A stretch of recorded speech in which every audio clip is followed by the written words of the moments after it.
Okay, so with the business plan as our solid roadmap, let's talk about the destination, reaching your market. This brings us into the nitty-gritty of marketing and optimizing your operations.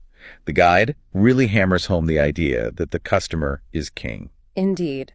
Marketing, in this context, is all about the commercial processes involved in promoting, selling, and distributing your product or service.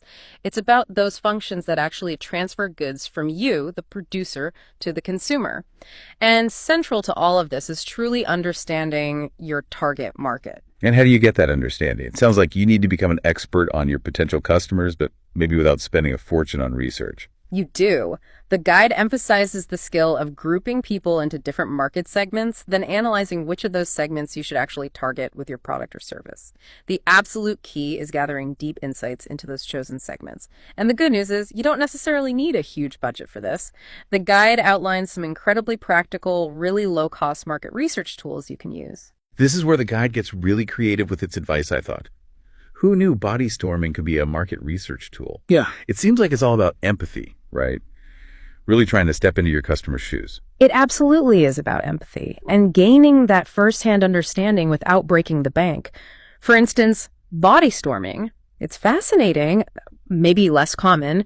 It's a variation of brainstorming, but you use your body physically to demonstrate ideas and experience possibilities. How does that work? Like, if you're designing a new type of tricycle, you'd physically sit in a mock-up, step in and out, maybe simulate the ride, to gather insights into the actual riding experience. It's about acting out scenarios and focusing on spontaneous physical responses. Then there's prototyping, which is just crucial.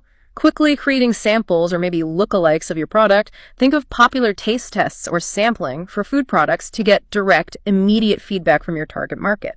These aren't just academic exercises. They give you real, raw insights quickly and cheaply. That's incredibly hands-on. Okay, so once you have these insights, how do you actually quantify your potential? How do you estimate how many people might really buy your product? That's the skill of estimating potential market demand. It's essentially an educated guess, yes, but a really crucial one.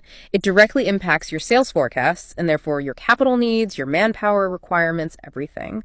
A simple way to get a rough idea is using national census data. For example, if the census shows there are 10 million women in the country, and you maybe assume each might buy, say, 2 blouses a year on average, then your potential market demand for blouses would be around 20 million per year.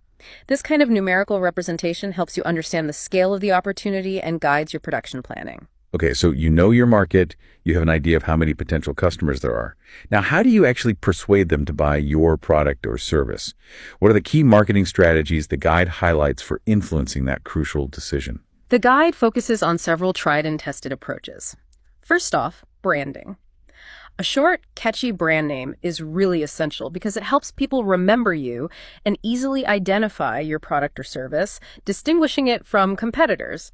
Think of names like Mang Donald for chicken, Rhea's Haircutters for a salon, or Mr. Quickie for shoe repair. They immediately tell you what the business is about, and they're easy to recall. It's all about creating that instant connection and recognition, making it stick in people's minds. What else influences those buying decisions? Product features and quality are absolutely critical. You can actually change features to specifically target different markets. Remember early Nokia mobile phones? They started with basic calls, but then they introduced models with game consoles for gamers and then camera phones for people interested in photography. Right, evolving the product. Exactly. The level of quality also matters immensely. Very high-quality products typically target higher income brackets. The core idea is to match your product's attributes precisely to what your target customer actually needs and desires. And then there's promotions. How do you actually get the word out? Make sure people even know you exist and what you offer. Promotions is the collective term for all the communication tools and media a business uses to get its message across to the target market. This covers everything from traditional TV, radio, and newspaper ads to, internet ads or viral marketing today. The most important thing about your message, though, is that it must always convey the specific benefits your target market can expect to get from using your product or service. Your promotion should directly address a need or want that you uncovered during your market study. So it's not just about shouting, it's about connecting.